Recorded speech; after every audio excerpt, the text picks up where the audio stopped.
that's a pretty wild thing for me and for the Locusts. So we have a friend Stu Brooks who's Danny's bassist, I think now, and has been in the past for a while. He was kind of like had his um I don't know if that's like ear to the ground, or I don't know what term it is, but anyhow, he like knew what was up with like cool weirdo shit, like underground shit, and it was like he hit us up with a bunch of other people in mind and was like and asked the Locust if we'd do a remix, and it felt pretty surreal and bizarre.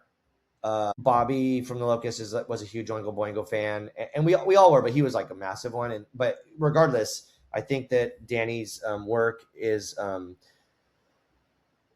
it's immense. Like, even like doing his film scores, like all the Pee Wee Herman stuff, and like whatever, like all the shit he's done is just is amazing. So we signed up for that, and it just happened to be that it was being put out on the same label as that the Locust was on, Anti. So we signed up to do a remix, and instead of like, well, we remixed the song, but we also just performed on it. So we put Gabe's drums, we put synth, Bobby and I sang on it, and we kind of made it like a stranger version with extra stuff, which could be conceived as like egotistical or like stupid, I guess. But we wanted it to be like, we kind of wanted to be like if it was us actually collaborating with him, I suppose. And it seemed to resonate with Danny and his camp, and so that track came out, and then we ended up doing a video for it with a good friend of ours, Chris Cunningham, who's an amazing film director. And so it kind of got a little bit of attention, I suppose, through that.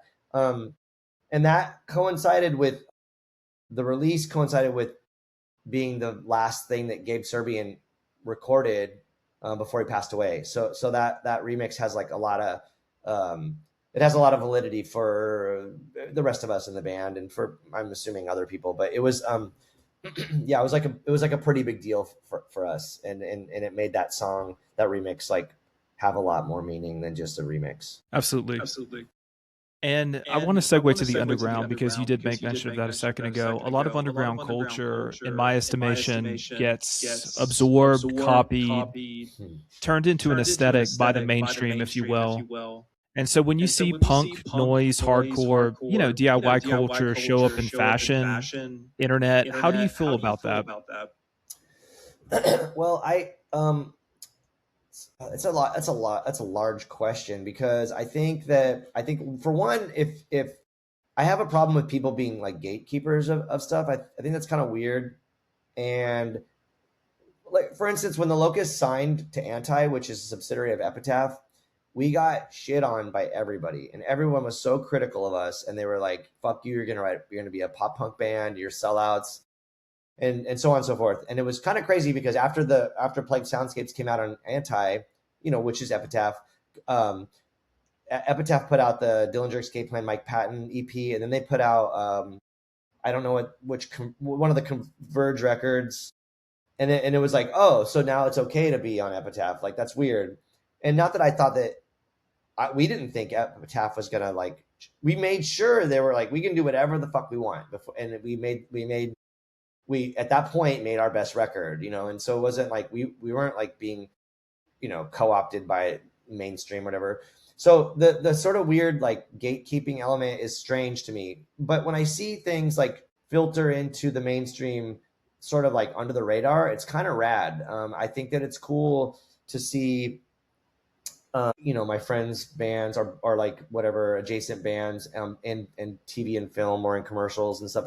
I get it. Like, maybe it wasn't set out to be like for consumerism, but like it's part of like a bigger artistic range of things.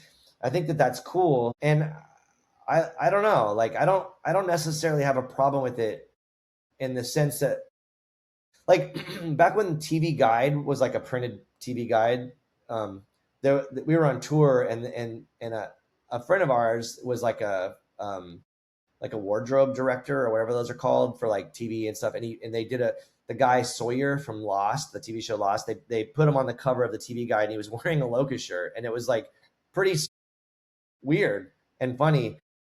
And I don't think anybody noticed it except we did. We were like, this is hilarious, you know, because it was just the Locust logo and it like kind of looked weird and went under the radar. Like those kind of things I think are cool.